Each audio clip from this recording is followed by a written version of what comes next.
하나도 남김없이 갚지 아니하고서는 결코 거기서 나오지 못하리라 하시니라. 아멘. 2004년 12월 26일 오전에 태국 푸켓의 마이카오 해변에서 엄청난 쓰나미가 불어닥친 적이 있습니다. 그때 해변의 모든 사람들을 구해낸 한 소녀가 있었는데 영국의 10살 먹은 틸리 스미스라는 소녀였습니다. 이 사건은 2025년 1월 1일 영국의 BBC 뉴스를 통하여 특종으로 다뤄졌고 2007년도에는 우리나라 위기 탈출 넘버원이라는 프로에서 방영되기도 했습니다. 사건의 전말은 이렇습니다. 사건 당일 태국 푸켓의 마이카오 해변에는 전 세계에서 온 관광객들로 북적였습니다. 그런데 바로 그때 갑자기 바닷물이 수백 미터 뒤로 빠르게 밀려가면서 해저면이 드러나기 시작했습니다. 이에 많은 사람들이 와 신기하다 하면서 조개를 줍기도 하고 또한 그것을 구경하기 위해서 오히려 바다 쪽으로 막 걸어가는 일들이 벌어졌습니다. 그런데 바로 그 순간 가족과 함께 휴가 중이었던 틸리가 그 광경을 지켜보다가 갑자기 소리치기 시작했습니다. 엄마, 이건 그냥 밀물이 아니에요. 쓰나미가 오고 있는 징조입니다. 지금 당장 여기서 도망쳐야 돼요. 라고 소리 지르기 시작했습니다.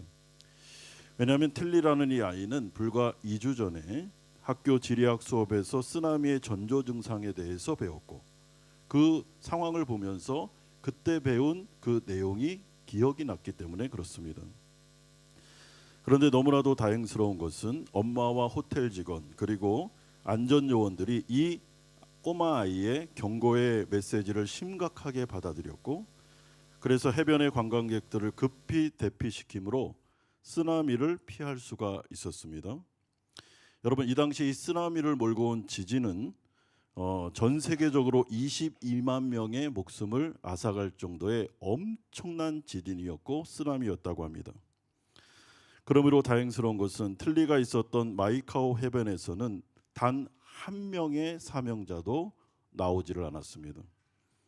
왜냐하면 모두가 다 신기한 볼거리만 여겼던 자연의 신호를 위기의 징조로 정확히 읽어낸 틸리의 놀라운 기억력과 판단력 그리고 그것을 자기만 알고 있는 게 아니라 다른 사람에게 알리는 그런 대담함이 용기가 있었고 이걸 귀담아 들은 안전요원들과 해변가의 사람들이 이 말을 잘 들었기 때문에 다 산 거죠.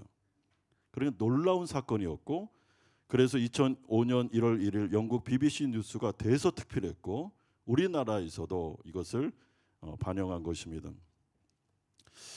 오늘 우리가 좀 살펴볼 이 본문은 예수님께서 시대를 분간하라, 시대를 잘 분별해야 된다라는 말씀을 경고의 말씀을 하고 있습니다. 우리가 지금까지 살펴보고 있는 이 누가복음 12장의 문맥을 잘 보시면 예수님께서 어리석은 부자의 비유를 통해서 어떤 사람이 이 세상을 사는데 지혜롭게 사느냐 어리석게 사느냐 두 종류의 사람이 있을 수 있는데 어리석은 사람의 대표 주자로 이 부자를 예화를 들어 설명하신 적이 있습니다. 그러므로 종말의 때에 이 어리석은 부자처럼 살지 말고 하나님 나라를 기대하면서 하나님의 나라에 투자하고 예를 들어 구제 사업을 하고 다른 사람들에게 나의 불의한 재물을 하나님께서 맡겨준 재물을 청기적인 사명을 가지고 나눠줌으로 하나님의 나라를 대비하고 투자하는 것이 지혜로운 삶이다라는 것을 말씀하셨습니다. 그러면서 지난주에 뭐라 그랬습니까? 종말의 때에 깨어 있어 허리에 띠를 두르고 그리고 신랑 되신 예수님이 오실 날이 얼마 남지 않았으니까 그분을 맞이할 준비를 해야 된다라는 말씀도 주셨습니다. 그러므로 최종적인 심판이 임박했습니다. 여러분, 지금은 말세입니다. 이 말세에 우리가 살아가는 이 시대를 그냥 아무 생각 없이 살면 안 되고 시대에 나타나는 징후들과 증상들 또 우리 안에 일어나고 있는 일들을 바라보면서 또한 하나님의 나라 가운데 복음이 전파되는 속도 그리고 복음을 받아들이는 사람들의 마음 상태를 지켜보면서 면밀하게 분석해야 됩니다. 지금이 어떤 때이고 우리는 어떻게 살아야 되는지를 하는 것입니다. 여러분, 세상 사람들도 재테크를 할 때 투자를 할 때 그냥 아무렇게나 하지 않습니다. 여러분 주식을 할 때도 공부를 해야 됩니다. 어디에 투자를 해야 되는지, 재테크는 어떻게 해야 되는지, 어느 지역을 가야 되는지 이렇게 면밀하게 분석하고 해야 이윤을 남기는 거지. 여러분 아무런 대비도 없이 그냥 막 했다가는 되지가 않는 것처럼 여러분 하나님 나라 원리도 동일합니다. 시대를 분간하고 지금 내가 어떻게 살아야 되는지를 면밀하게, 다른 사람과 뭐 비교할 필요도 없어요. 그냥 면밀하게 분석해서 하나님의 말씀에 따라 우리가 지혜로운 인생을 살아야 되는 것이죠. 그러므로 빠른 대처가 필요하다라는 경고의 말씀이 오늘 우리에게 나오므로 경각심을 일으키고 있습니다. 첫 번째는 우리가 살아가는 이 말세의 특징은 무엇인가? 영적 분쟁의 시대다라는 것이 49절에서 53절까지 나타나고 있습니다. 여러분 말세의 특징에 대하여 49절에서 53절에 보시면 불이라는 단어가 2번 나오고 분쟁이라는 단어가 3번 나오고 있습니다. 그런데 이 불이라는 단어와 분쟁이라는 이 단어는 모두 다 동일한 개념을 가지고 있습니다. 그것은 예수를 믿는 자들과 예수를 거부하는 자들 간의 갈등 상황, 마찰, 분쟁 이런 것들을 비유적으로 설명하는 내용들입니다.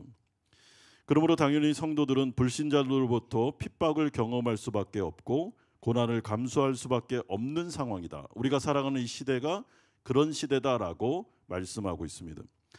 여러분 말세라는 것은 예수님의 초림 때부터 예수님의 재림 때까지의 기간을 말합니다.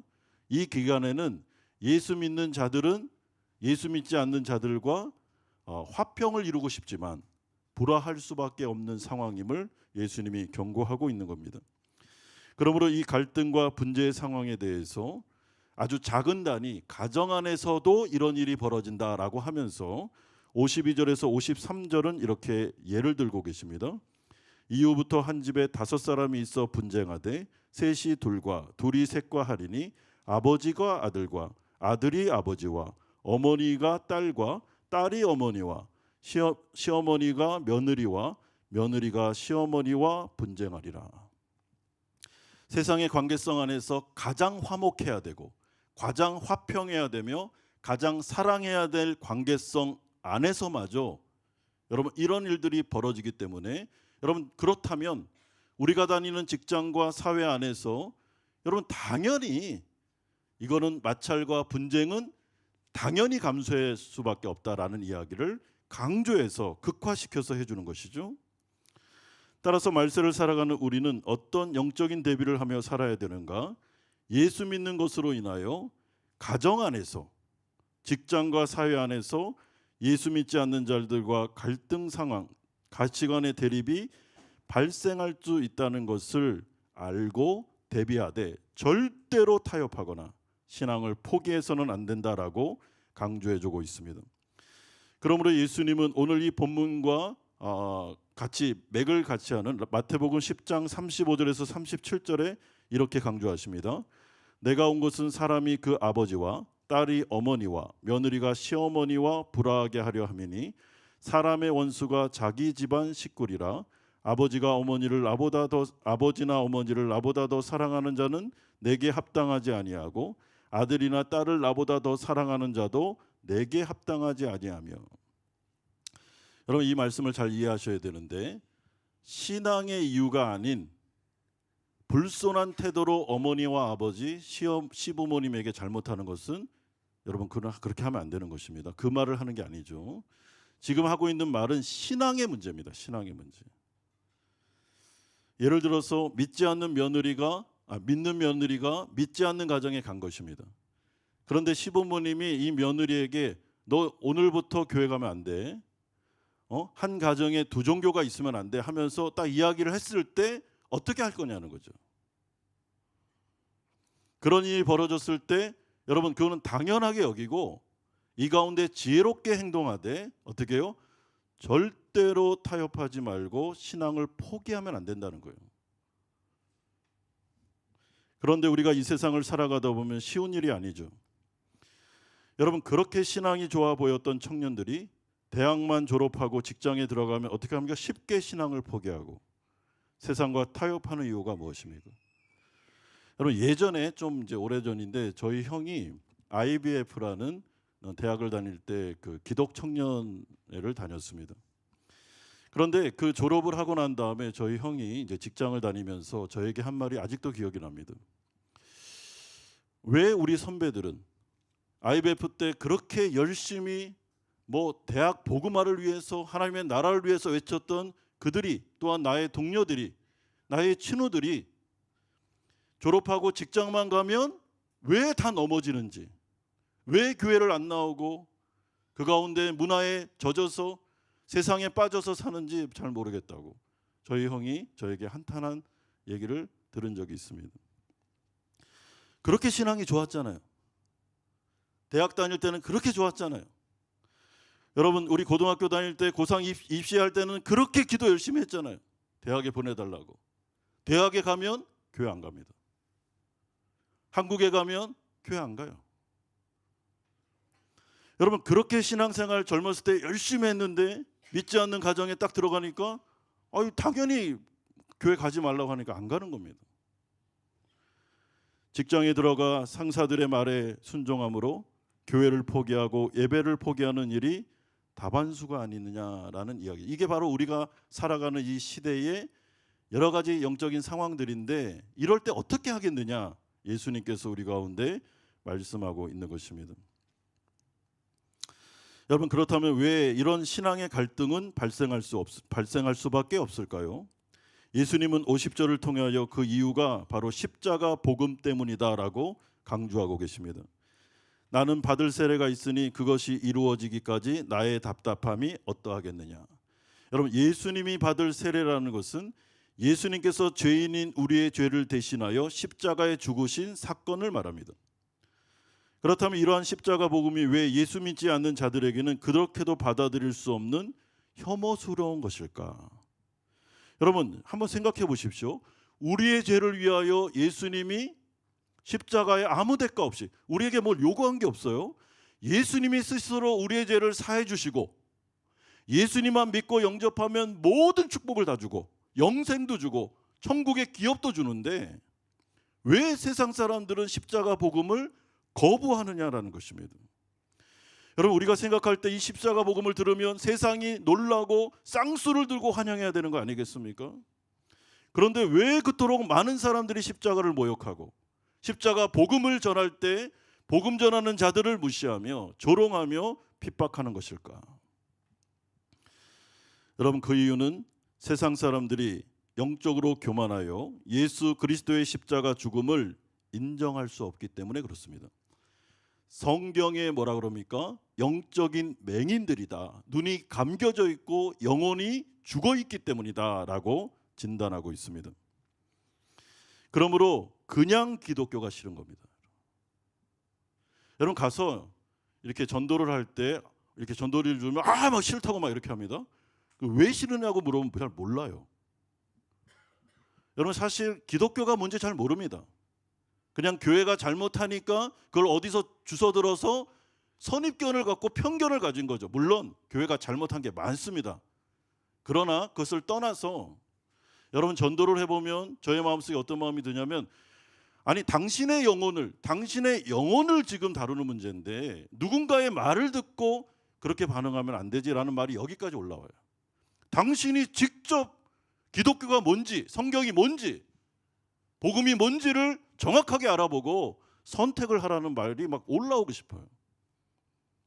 그러니까 무조건 싫어합니다. 무조건 안 된다는 거예요. 여러분, 제가 직장에 다닐 때 이렇게 회식의 문화가 있잖아요. 그럼 술을 안 먹겠다고 그러면 무조건 싫어해요.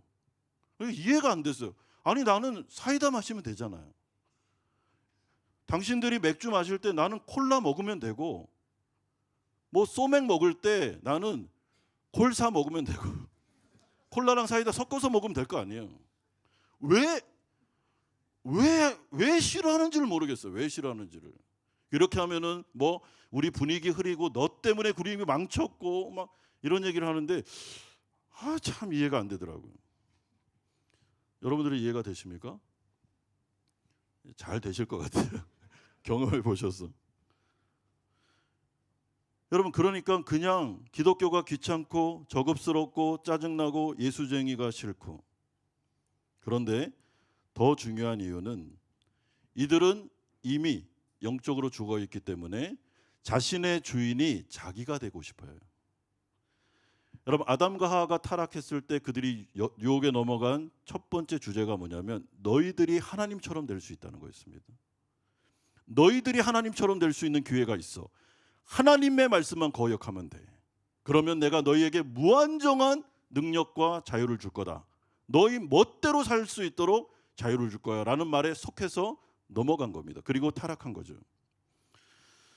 그러므로 하나님의 복음, 십자가의 복음이 우리에게 뭐라 그럽니까? 우리가 죄인이라고 말하고, 하나님을 거부한 게 죄라고 말하고, 우리 인생이 주인이 우리가 아니라고 말하고, 하나님이 왕이시라고 말하고, 그러므로 하나님 앞에 무릎 꿇고 죄를 회개하고 그분을 나의 주인으로 영접해야 구원받는다라고 하니까 싫은 것입니다.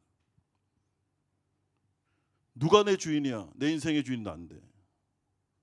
누가 내 인생을 이래라 저래라 해. 내 멋대로 내 마음대로 내가 하고 싶은 대로 사는데 왜 내 인생을 저 십자가에 죽은 예수한테 맡겨야 돼? 여러분, 이거죠. 그러므로 굉장한 적대감과 반대와 무시가 그 가운데 있는 것입니다. 그러므로 예수 믿는 자들에게, 예수님께서 그 제자들에게 지금 하시고 싶은 말씀은 너희가 살아가는 이 말세가 영적으로 어떤 시대인지를 분별하고 그냥 아무 대책 없이, 아무 생각 없이, 각오 없이 이 세상을 살 생각하면 다 넘어진다는 것입니다. 다 타협한다는 거예요. 여러분, 이 세상이 만만하지 않습니다.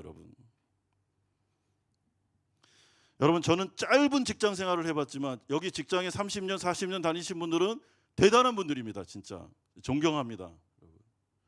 짧은 7년간의 직장 생활 가운데서도 여러분 신앙을 지키고 수요일 날 저녁 예배를 나오고 금요일 날 금요 기도회를 나오고 얼마나 어려운지 모릅니다. 진짜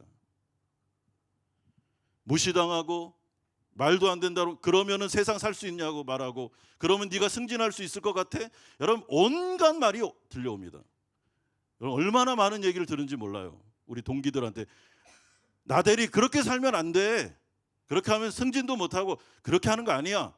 많이 들었습니다. 얘기. 여러분 우리에게 들려오지는 유혹과 우리에게 들려오지는 소리가 얼마나 많은데요. 복음을 거부하고 하나님 믿으면 잘 되나 보자.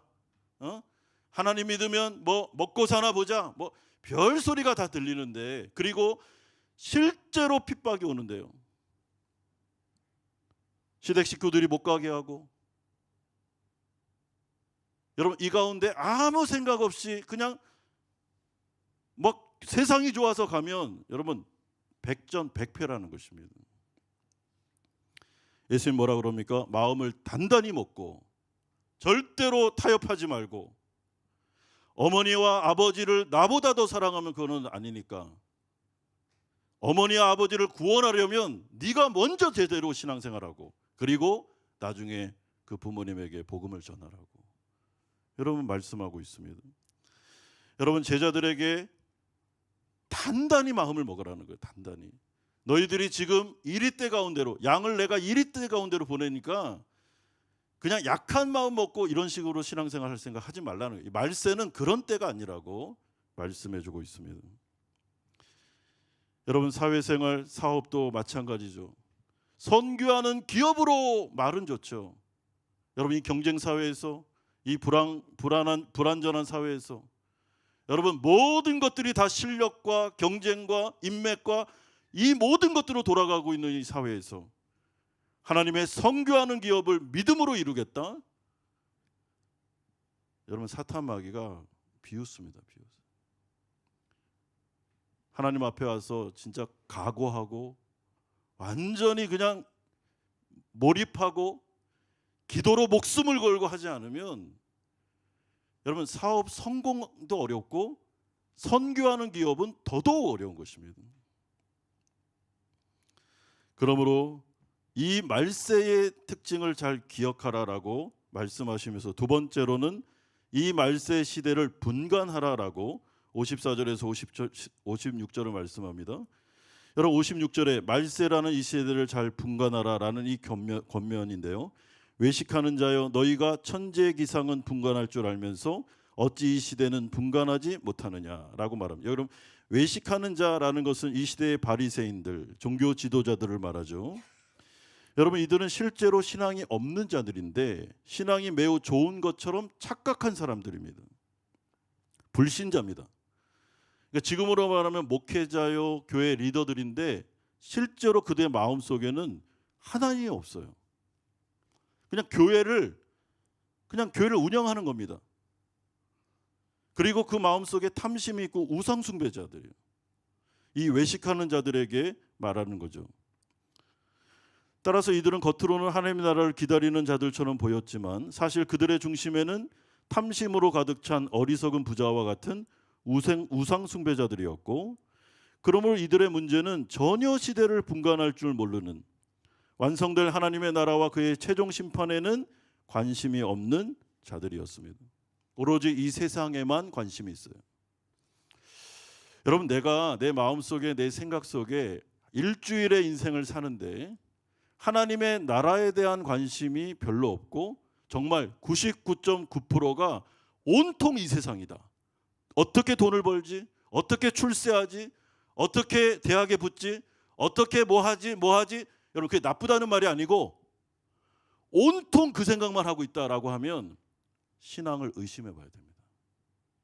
내가 거듭난 백성이 맞는지. 여러분, 예수님께서 말세 때, 종말의 때에 가면 사람들이 어떻게 한다고요? 시집 가고 장가 가고. 여러분, 온통 그 생각만 한다는 거예요. 영적인 생각은 1도 없습니다. 하는 척을 하는 거죠. 종교 생활을 하고 있는 것입니다. 그러므로 이들의 문제는 종교인의 복장은 갖추고 있는데 불신자입니다. 겉과 속이 달라요. 이들의 생각 속에는 하나님의 나라, 예수님의 재림 관심 없습니다. 종말 더더욱 관심 없어요. 주님 안 오셨으면 좋겠어요. 여러분, 마라나타 찬양은 하는데, 입으로 찬양을 하는데 속으로는 제발 더디 오세요. 안 오시면 더 좋고요. 이런 사람들이었다는 거예요. 그러므로 예수님은 구름이 서쪽에서 이는 것을 보면 곧 소나기가 올 거다, 사람들이 매우 상식적으로 예측하는 것처럼, 또한 남풍이 불면 오늘은 심히 덥겠지 라고 예측하는 것처럼 이 시대에 벌어지고 있는 현상들과 상황들을 정말로 면밀하게 조사하여 분석하여 임박한 종말의 때를 대비하라라는 것입니다. 여러분, 우리가 살아가는 이 시대 가운데 크게 두 가지의 종말의 징후들이 나타나고 있습니다. 첫 번째는 복음에 대한 반응이 점점 더 식어짐을 느낍니다. 예수님은 마태복음 24장 28절에서 죽음이 있는 곳에는 독수리들이 모일 것이다 라고 말씀하셨습니다. 여러분, 복음 증거가 점점 더 무뎌지고 있습니다. 사람들이 복음에 반응하지 않을 때 종말의 때가 임박한 것입니다. 여러분, 선교사님들은 종말의 때를 이렇게 최전선에서 종말을 이렇게 끌고 오는 자들과 같아요. 선교사님들은. 선교사님들이 아무리 외쳐도 그 선교지에 있는 영혼들이 반응이 일어나지 않을 때 두려워해야 됩니다. 두려워해야 됩니다. 여러분, 선교사님들은 낙심할 필요 없어요. 왜냐하면 결과는 하나님 손에 있는 것입니다. 내가 아무리 노력해도 은혜가 임하지 않으면 결과가 나타날 수 없어요. 여러분, 선교사님들이 복음을 증거함에도 불구하고 말씀에 대한 반응이 희박해질 때, 말씀에 대한 관심도가 크게 떨어지기 시작했을 때 하나님의 재림이 임박해 있습니다. 두 번째는 전세적으로 일어나는 전쟁과 기근, 지진과 기후변화, 화상, 이 등과 같은 난리와 소요들, 사람들 간의 미움과 다툼, 불화가 극심하게 강화되기 시작했을 때 종말의 때가 임박한 것입니다. 여러분, 우리가 살아가는 이 시대가 어떻습니까? 전쟁이 끊이질 않잖아요. 여러분, 뉴스만 보면 정말 이해가 안 돼요. 왜 전쟁할까? 왜 저 절대 권력을 가진 사람들은 왜 저렇게 전쟁이 벌어지면 전 세계가 고통을 당한다는 걸 알 텐데, 모르지 않을 텐데 왜 전쟁을 일으킬까라는 생각이 들지 않으세요? 러시아와 우크라이나 전쟁, 미국과 이란의 전쟁, 이런 수도 없는 전쟁들이 일어납니다. 그리고 나서 그 파장이 얼마나 엄청납니까 지금. 여러분, 그 전쟁 때문에 벌어지는 경제 불황, 그리고 뭐 유럽 전역에 난리가 나고, 왜 이런 일들을 할까요? 사람들은. 베네수엘라에 지진이 일어났습니다. 약 2,000명의 사망자가 났지만 5만 명 이상이 땅에 묻혀 있어요. 실종입니다. 그러면 어느 정도의 사상자가 날까는 알겠죠, 우리가. 여러분, 일본에서는 지금 화산 폭발이 일어난다고 난립니다. 여러분, 지금 미국과 유럽에서는 43도가 넘었대요, 온도가. 기후변화, 뭐 코로나가 또 온다는 이야기도 있고요. 경제 불황은 말도 아닙니다. 여러분, 전 세계가 몸살을 앓고 있어요. 지구가 이제는 막 터질 것 같아요. 완전히 몸살을 앓고 있습니다. 왜 그럴까요? 왜 그럴까요? 여러분, 이런 상황들을 바라보면서, 여기 막 지구가 지금 막 터지려고 하는데, 이런 상황들을 보면서도, 지금 배가 가라앉으려고 하는데, 그런 상황을 보면서도 탈출할 생각을 하지 않고 거기에서 투자하고 거기서 잘 살아보겠다고 탐심을 가지고 산다? 어리석은 거죠. 어리석은 겁니다. 그러므로 예수님께서 뭐라고 말씀하십니까? 시대를 분간하라. 이 시대를 면밀하게 분석해라. 지금 상황이 어떻게 바뀌고 있는지를 바라보라는 거예요. 그러면서 누가복음 16장에 말씀하신 것처럼 불의한 청지기처럼 불의한 재물로 친구를 사귀라. 하나님의 나라에 재테크하라 라고 말하고 있습니다. 여러분, 그러면 이 시대를, 이 종말의 시대를 우리가 대비할 수 있는 방법이 무엇일까? 세 번째는 화해하기를 힘쓰라라는 말씀이 57절에 59절 나오고 있습니다. 여러분, 58절 보시면 네가 너를 고발하는 자와 함께 법관에게 갈 때에 길에서 화해하기를 힘쓰는 지혜로운 방법에 대하여 예수님이 알려주고 있습니다. 여러분, 이것은 아마 로마 법정으로 끌려가는 사형 또는 무기징역을 받을 만한 사람인 것 같습니다. 왜냐하면 로마에 대항하여 반란을 일으킨 사람이기 때문입니다. 그러므로 만약에 이 사람이 로마 법정으로 그냥 끌려간다면 반드시 사형 아니면 무기징역을 선고받기 때문에, 여러분, 어떻게 해야 되냐면 시간이 있을 때, 아직 기회가 있을 때 어서 빨리 화해하여, 여러분, 그 가운데 그 법관에게 가기 전에 자기를 고소한 사람과 화해를 해서 그 죄를 넘어가야 된다라고 말하는 것이죠. 그러므로 이것은 영적으로 이렇게 적용할 수 있습니다. 시간이 있을 때, 기회가 있을 때 어서 빨리 하나님과 화해하여 예수 그리스도를 구주로 영접하고 예수님의 십자가 죽음을 믿어 자신의 죄인임을 회개하고 삶의 방향성을 완전히 바꾸는 것, 이게 바로 예수님의 최후 심판대 법정에서 은혜 받을 수 있는, 구원받을 수 있는 길이라고 알려주고 있습니다. 여러분, 그럼에도 불구하고 사람들은 느긋하죠.